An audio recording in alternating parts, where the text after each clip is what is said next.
Alors, donc dans la foulée, et comme je vous l'avais dit, je vais vous présenter les différents, les idées, les tissus que j'ai présélectionnés pour ma collection automne-hiver.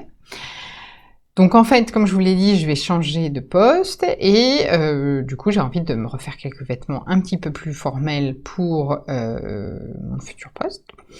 Mais je voudrais aussi que ma garde-robe, évidemment, reflète un peu ma personnalité, c'est-à-dire que formel, élégant, approprié, oui, mais j'ai pas envie de me déguiser tout le temps en noir, enfin voilà.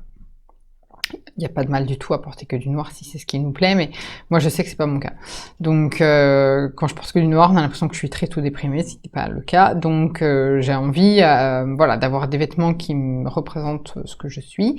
Et donc du coup, mettre un petit peu de fantaisie aussi. C'est vraiment ce que je pense. Je pense qu'on peut faire son métier de manière sérieuse sans se prendre soi-même au sérieux. Et donc c'est un peu aussi ce que j'ai envie de projeter dans ma garde-robe. Voilà, formel, mais avec une petite touche de fantaisie. Voilà. Donc du coup, j'ai l'autre point, c'était aussi qu'il me faut des tissus qui ne se froissent pas. C'est-à-dire que j'ai eu le cas récemment, pour valider ma mobilité interne, il a fallu que je rencontre notre directeur juridique groupe, qui est un homme charmant par ailleurs, mais c'était quand même un rendez-vous un peu formel, et du coup, je portais une jupe du commerce avec un petit chemisier que j'ai voulu.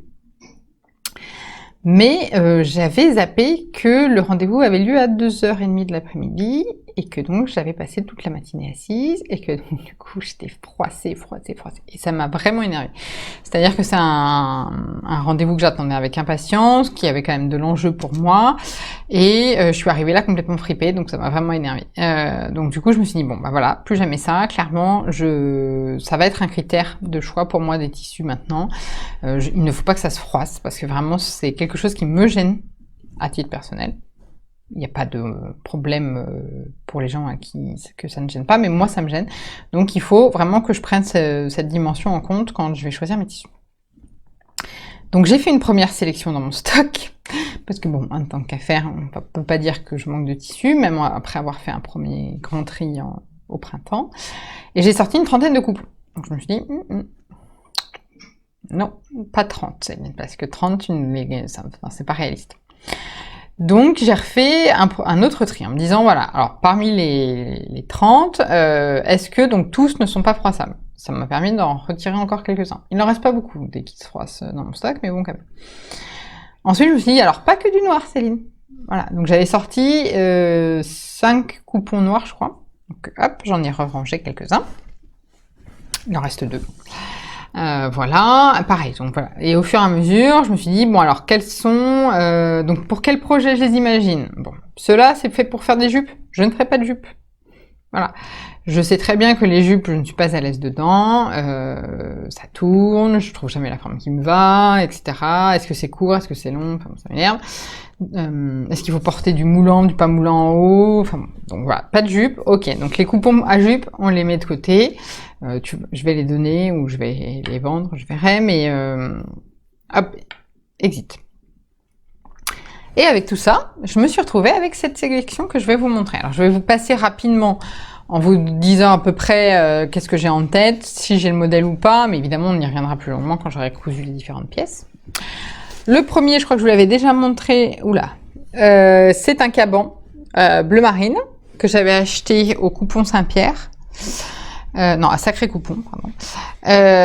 Et qui va être un magnésium, longueur intermédiaire entre court et moyen. Voilà, donc aux hanches, on va dire. Parce que court, c'est vraiment à la taille, et moyen, pour moi, ça arrive mes cuisses. Donc il faut vraiment que je fasse entre les deux. Et je voudrais le faire en version caban, donc avec un double boutonnage et avec un petit col en fourrure. Enfin, moumoute, quoi. Voilà, ça c'est le premier. Ensuite, je vais me faire des robes. Parce que les robes, c'est bien. Les robes, on enfile la robe, on est habillé. Et ça, c'est pratique. Donc, je vais me faire, dans ce tissu, qui est un seersucker de chez France, je vais faire une parisienne de chez Louis-Antoinette. Alors, c'est la... Oui, c'est ça. Ça, c'est la qualité de seersucker qu'elle a faite il y a un moment, ça fait au moins 3 ans que je l'ai en stock ce coupon. J'ai toujours vu une parisienne dedans, j'ai jamais fait. Je vous promets, le premier projet de automne-hiver que je fais, c'est celui-là. Parce que ça m'énerve, ça fait trop longtemps qu'il est dans mon stock. Ça m'agace. C'est une qualité, oui, qu'elle avait fait il y a 2-3 ans, qui n'est absolument pas transparent. Voilà, qui est léger, qui est souple, mais qui n'est pas du tout transparent. Je dis ça parce que j'en ai acheté un plus tard de chez France, qui n'était pas la même qualité, qui était aussi du Sursucker, mais pas la même qualité, qui est transparent. Ça sera une parisienne. Ensuite, je vais utiliser ce coupon, donc qui est noir, avec des motifs ton sur ton brillant et puis des petits motifs en forme vague, qui vient de chez Linton Tweed. Donc Linton Tweed, c'est le fournisseur de Chanel. Précieux, très précieux celui-là. Ça fait partie, oui, donc de mes précieux. C'est-à-dire que dans mon stock, il y a les normaux, que j'aime bien, mais auxquels je n'attache pas une valeur particulière. Les précieux, où là, je valide bien le modèle avant de couper dedans, vous voyez. Et il y a les collections, où là, même pas je les touche, vous voyez. Je les regarde, je les tâte, je trouve qu'ils sont très beaux, je m'extasie devant, et puis je les range. Voilà. Et le problème, c'est qu'à chaque voyage, je rachète des collections. Donc, j'en ai de plus en plus. Non, j'exagère, je dois en avoir... j'en ai 3, peut-être 3 ou 4, vraiment des collections comme ça. J'en ai un en particulier, je vous montrerai la prochaine fois, si vous voulez. C'est une soie noire et blanche, enfin avec un motif noir et blanc, vintage, qui date des années 50, 60 peut-être, que j'ai acheté à Florence, dans un magasin qui ne vend que des tissus de haute couture. Voilà. Il m'a coûté un rein. Je ne tout couperai jamais dedans. Je ne pense pas. En plus, en fait, ça me rappelle un super souvenir. C'était à Florence, donc on y a passé des merveilleuses vacances, évidemment. Je voulais absolument aller dans ce magasin dont Annie Coton m'avait dit merveille. Et effectivement, si j'avais pu, je me serais roulée en boule sous les tables à tissus, puis je serais même partie. J'ai parlé avec le monsieur qui tient le magasin, qui est absolument adorable. On a parlé pendant 2 heures, tous les deux. Il m'a sorti tous ses tissus, il m'a sorti son livre d'or qui est signé par toutes les stars de la couture et de la haute couture. Bon, voilà, donc il y a vraiment un moment pour moi attaché à ce tissu, et vraiment je ne le couperai jamais. Il est pour moi. Je le garde pas toujours. Et voilà. Mais celui-là est quand même précieux. Donc, mais il est vraiment très fin, il est vraiment fin et très souple. Et trop, je pense, pour faire une veste. Ma première idée, c'était de faire une veste Claudie, d'atelier Scamit dedans. Mais je pense qu'il est trop fin. Je vais plutôt me faire une petite robe dedans, je pense. Mais il faut que je trouve le bon modèle, parce que comme il est vraiment très beau, et probablement je la doublerai. Peut-être me faire une Laurel de Colette Pattern, qui est un modèle que j'aime beaucoup, qui est tout simple, qui mettra en valeur le tissu. Je verrai. Voilà. Mais je veux le coudre, parce que lui, ça fait 5 ans au moins qu'il est dans mon stock, celui-là. Alors, ensuite, j'ai celui-là, qui est un tissu, un lainage fin. Alors là, vous voyez pas du tout la même couleur, qui est bleu marine, donc avec des petits points bordeaux, que j'ai acheté chez Atelier de la Création, qui fait partie de leur fin de stock. Et c'est aussi un tissu de haute couture, je me souviens plus quelle est la marque, mais c'est une belle marque, genre Burberry ou... Non, c'est une marque italienne, je sais plus. Enfin bon, en tout cas, c'est une marque de haute couture, et donc vraiment une très belle qualité, fin, doux, enfin une folie.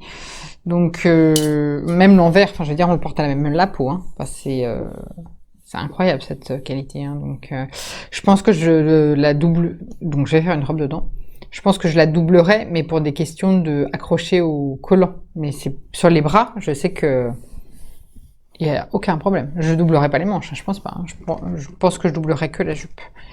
Le problème, c'est qu'en fait, au départ, j'avais prévu de faire une jupe dans ce tissu, et donc j'ai pas beaucoup de métrage. Donc il faut que je choisisse à bon escient le patron. C'est pareil, ça fait 2 ans qu'il est dans mon stock. Je veux le coudre cette année. Et ensuite, on va passer au pantalon. Voilà, donc je voudrais me faire 2 pantalons, pas trop, je vais m'en faire 2. J'ai ressorti aussi de ma garde-robe les pantalons du commerce qui sont bien. Voilà. Et puis je veux me faire 2 pantalons. Je veux me faire un premier pantalon qui est un pantalon cigarette mais élastiqué à la taille. On en voit pas mal en ce moment des pantalons comme ça. Il y a le pantalon...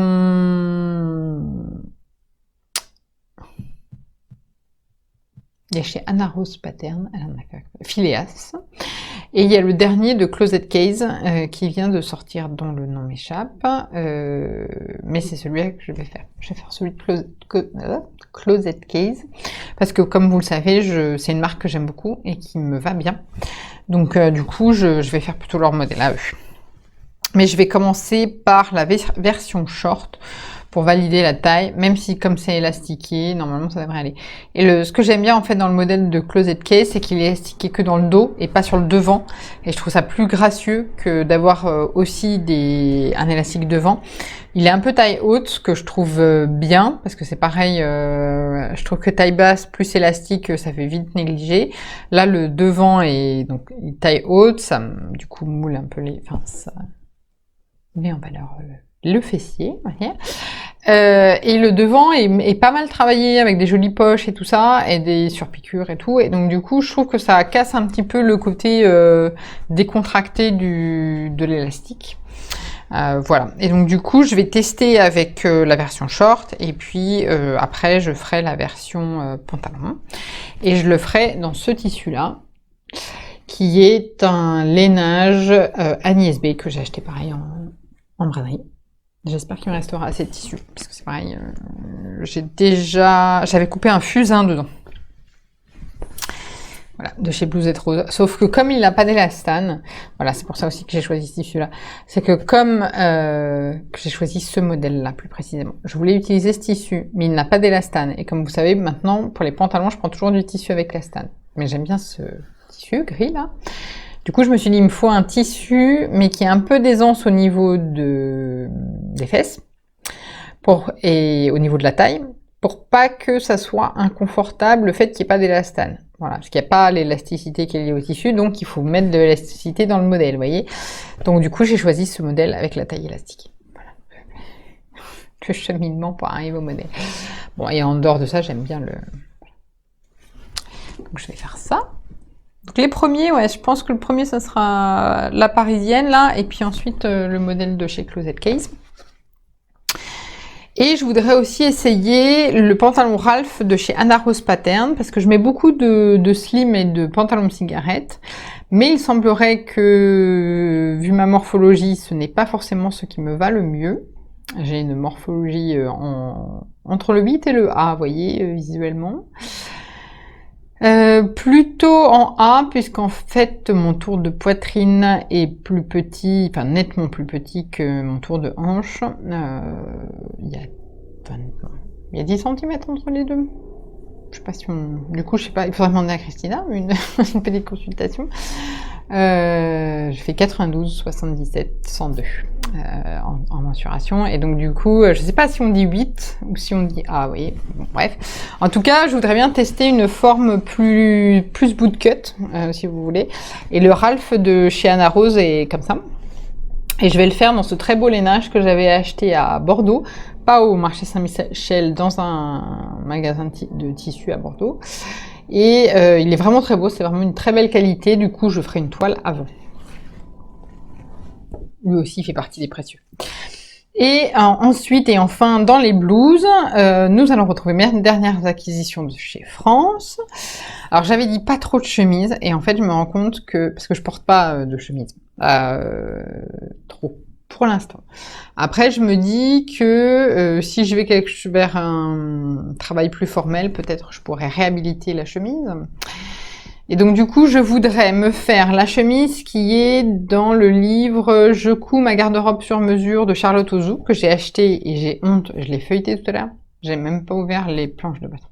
Donc, genre ça fait 1 an que je l'ai. Donc je vais le faire la toile dans ce tissu rayé bleu et blanc de chez France, pour d'ailleurs plagier intégralement le modèle de présentation, que je trouve très sympa, qui me servira de toile. Et la deuxième version, j'aimerais la faire dans celle-là, ce tissu-là, qui est une broderie anglaise à grosses fleurs, voilà. Et en fait, l'idée m'en a été donnée par, excusez du peu, Kate Middleton, la duchesse de Cambridge, donc, qui, sur une des photos que j'ai vu passer sur Instagram, portait une chemise comme ça, avec une broderie anglaise comme ça. Je trouve ça hyper beau, et donc du coup, j'ai bien envie de tester. Alors, ma grande question, c'est est-ce que je double la chemise ou pas? Parce que, donc, évidemment, c'est de la broderie anglaise, vous voyez, donc... Après, les trous sont pas... Voilà. Mais peut-être ça vaudrait le coup de doubler au moins le corps. Voilà. J'ai du voile de coton que je pourrais utiliser pour doubler. Moi, après, je l'ai posé sur moi, je le trouve pas transparent, enfin, je trouve pas très transparent. Il faudra pas que je porte clairement un soutif blanc ou de couleur en dessous, ça c'est sûr. Il faudra porter de la lingerie chère, mais... Enfin, nude, mais bon, je vais tester. Enfin voilà, donc du coup c'est un petit peu le petit grain de folie. Hein. Chemise, mais fleurs, grosse fleur, pour dire. Voilà, et enfin les deux derniers, et après j'arrête. Je vais aussi utiliser, oh, qu'est-ce qu'elle est belle, un double gaze, coquelicot de chez France avec des petites fleurs dorées. J'adore, qu'est-ce qu'elle est douce, c'est une folie. Je ne sais pas encore quel modèle je vais faire. Je me tâte à faire la Sun, refaire la Sun. Parce que j'aime beaucoup ce modèle, le décolleté est très beau. Après, je sais pas si les manches longues, j'assumerai le côté manches longues, vous voyez. Voilà. Ou alors, est-ce que je ferais pas un modèle plus simple du style vertige, d'atelier Scamit ou quelque chose du genre? Pardon. Un peu un deuxième café. Pour mettre en valeur le tissu. Je sais pas trop. J'hésite entre les deux, si vous avez un avis. Et enfin, là c'est fini après, je vais utiliser cette viscose que je vous avais déjà montré. Voilà, qui est issue d'une de mes dernières, de ma dernière virée au marché Saint-Pierre d'ailleurs. Voilà. Et là c'est pareil, je ne sais pas trop encore quel modèle je vais faire. Je vais peut-être faire, j'hésite entre la envol, mais que je trouve un peu large. Soit la envol en réduisant un peu l'aisance, soit je sais pas, je vais réfléchir. Donc voilà, donc c'est un beau programme, j'ai 1, 2, 10 coupes que j'aimerais utiliser cet automne. Voilà. Bah écoutez, j'espère que ça vous aura plu. Donc c'est l'étape 1, on va dire, de ma garde-robe automne-hiver. Si ça vous plaît, dites-moi si ça vous plairait que je vous mette, enfin que j'isole ces vidéos en fait par rapport au podcast classique. Si ça pourrait vous intéresser de suivre, on va dire plus cette garde-robe là en mettant les vidéos à part. Bah écoutez, voilà, j'espère que ça vous a plu. Est-ce que vous aussi, vous commencez à penser à votre garde-robe d'automne ou est-ce que je suis la seule fofolle qui fait ça si en avance? C'est possible. Bah écoutez, dites-moi et puis on se retrouve à très bientôt. Bientôt!